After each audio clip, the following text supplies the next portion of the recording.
Olá, boa noite.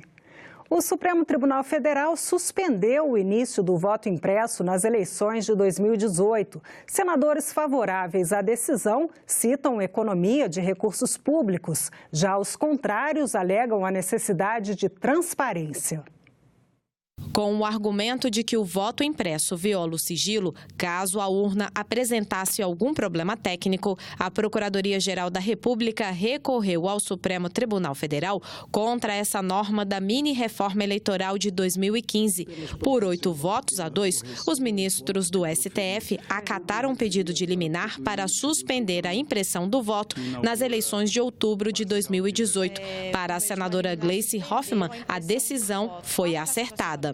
Eu acho positivo, eu não vejo por que fazer hoje impressão de voto. Nós temos um sistema que é considerado muito seguro, um dos mais seguros do mundo. Aliás, vários países vêm aqui ver sobre o sistema brasileiro. Temos condições de ter fiscalização efetiva. Você fazer a impressão de votos é gastar mais, né? Gastar papel, gastar tempo. Já a senadora Ana Amélia lamentou a suspensão do voto impresso. Lamento profundamente o entendimento equivocado da Procuradora-Geral da República, Raquel Dodge, e do próprio Ministério Público em relação a esse tema. Em nenhum momento, quando se fala em impressão de voto, alguém sairá com um papelzinho com o nome do candidato que votou. É uma consulta que está ali comprovado. Apenas em caso de dúvida, você abre aquela impressora para checar se aquele voto confirma ou não o voto do eleitor que ele fez eletronicamente. Com a decisão do Supremo, o presidente do Tribunal Superior Eleitoral, ministro Luiz Fux, anunciou o cancelamento da compra de 30 mil impressoras ao custo de 57 milhões de reais, que seriam usadas nas eleições de outubro. Em 2015, por ocasião da aprovação da lei, a Justiça Eleitoral estimou um gasto de 2,5 bilhões de reais ao longo de 10 anos com a aquisição de 550 mil equipamentos. A decisão é liminar, ou seja, provisória. O plenário da Suprema Corte deverá se manifestar sobre o mérito da ação. Apesar de não ter uma data para o julgamento, a suspensão do voto impresso vai valer para as eleições gerais de outubro. A Comissão de Relações Exteriores e Defesa Nacional instalou nesta quinta-feira o Grupo Parlamentar de Amizade Brasil-Coreia do Norte. O grupo brasileiro, formado por senadores e deputados, terá um grupo correspondente a ser formado pela Assembleia Popular Suprema da Nação Asiática. No Brasil, o grupo é presidido pela senadora Vanessa Graziotin e tem como vices o presidente da CRE, senador Fernando Collor, e o senador Pedro Chaves. O presidente do Senado e do Congresso Nacional, senador Eunício Oliveira, é o presidente de honra do grupo. Projeto de lei que pretende substituir o plástico por material biodegradável da composição de produtos descartáveis está em tramitação no Senado. No supermercado, na garrafinha de água, nas atividades mais comuns da rotina de milhões de brasileiros, lá está ele, o plástico. A leveza e flexibilidade são facilidades trazidas por esse produto, mas as dificuldades aparecem quando ele vai parar na lixeira, ou pior, quando é descartado nos bueiros, rios e mares. Hoje, o plástico é um problema ambiental que coloca em risco a sustentabilidade do planeta. Para se ter uma ideia, só no Brasil são consumidos 720 milhões de copos descartáveis por dia. Pensando nisso, a senadora Rose de Freitas elaborou um projeto de lei que pretende retirar o plástico da composição de pratos, copos, canudos, bandejas e talheres descartáveis. O que se propõe é que voltemos nossa energia, nossos estudos, nossas pesquisas para descobrir embalagens que possam contribuir mais para a manutenção do meio ambiente, pelo menos retirar dele o percentual tão elevado dessas embalagens que são jogadas no rio e afetam tanto a vida da fauna e da flora, a vida do meio ambiente, a vida do cidadão. É isso que se pretende. A quantidade de plástico nas águas, tanto nos materiais que são jogados, que às vezes acabam dando prejuízo para a fauna mesmo, para a fauna marinha, como também essa parte desses materiais que se liquefazem e acabam entrando no organismo. A ideia é que o plástico seja substituído em 20% dos utensílios nos primeiros 2 anos de vigência da lei, aumentando gradativamente para 50% após 4 anos. 60% depois de 6 anos e 80% passados 8 anos. O objetivo é que após 10 anos o plástico seja completamente retirado da composição de pratos, copos, canudos, bandejas e talheres descartáveis e substituído por materiais biodegradáveis.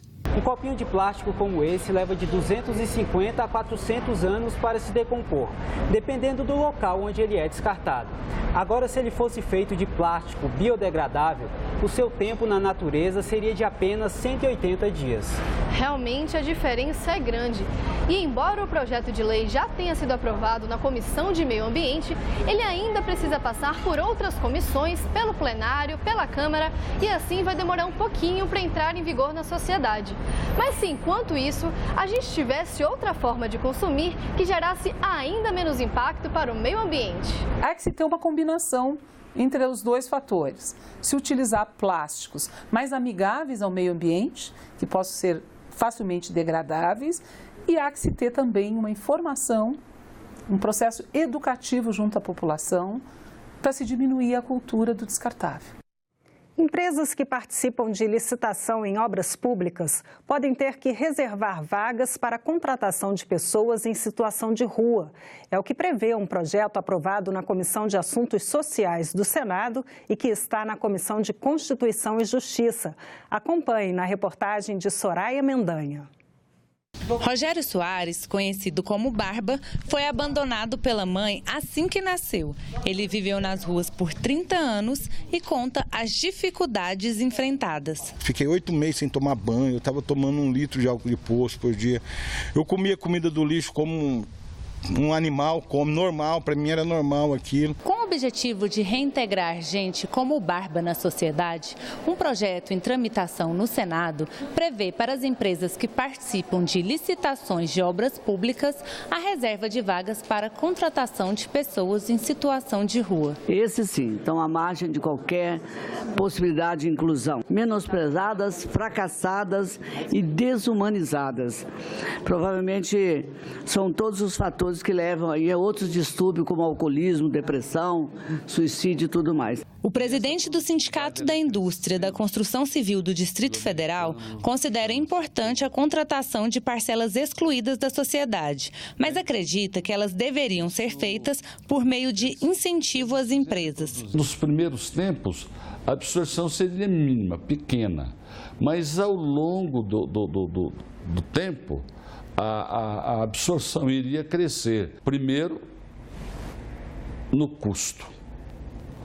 Segundo, na satisfação que o empresário tem, os chefes, os gestores da empresa têm, até os colegas de trabalho têm, de estar trazendo alguém à vida real de novo. Esta assistente social elogiou o projeto. Eu acho que é ver uma população invisível, ter um primeiro olhar para essa população. Marta Salles alerta para um problema recorrente dessas pessoas. Nós precisamos que ele tenha um apoio da saúde, principalmente da saúde, que também tem a questão da droga, do uso de outros entorpecentes, não é? Da questão do álcool, que ele precisa ter um bom atendimento numa unidade para que ele mantenha no emprego, porque senão também não vai ficar. Porque ele está com um ciclo de vida tão acostumado na rua que se ele não tiver essas políticas apoiando, e eu acho que aí cada estado terá que criar um comitê com vistas à inserção desse usuário numa oportunidade dessa, mas com a integralidade das políticas públicas. Porque o sofrimento é grande. Ninguém está na rua porque quer. O Senado vai homenagear o centenário de nascimento do ex-senador, ex-deputado federal, advogado e jornalista Emival Ramos Caiado. A sessão especial vai ser realizada amanhã, a partir das 10 horas da manhã. Como deputado federal, Emival Caiado foi autor da lei que fixou a data de mudança da capital brasileira do Rio de Janeiro para Brasília, determinando que Brasília deveria ser inaugurada no dia 21 de abril de 1960. Além disso, Emival foi relator dos principais projetos que estruturaram Brasília no final dos anos 50, auxiliando também o presidente Juscelino Kubitschek a articular e aprovar a mudança da capital.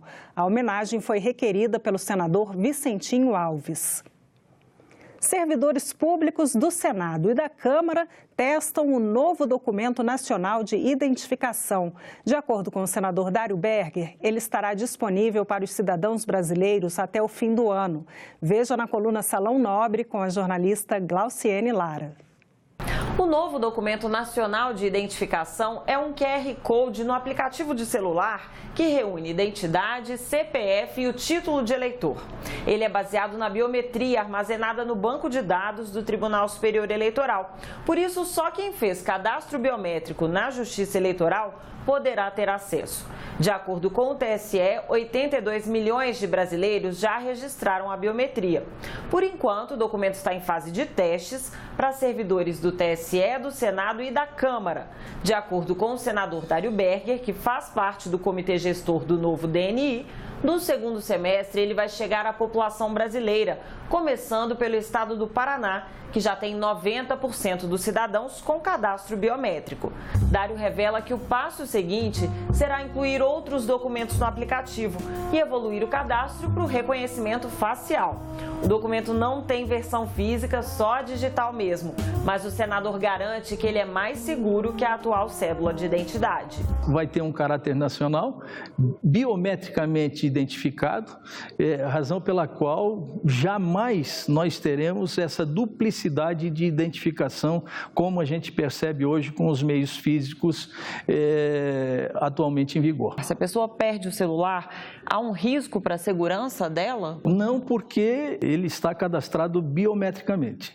E segundo, porque ele tem que apresentar uma senha.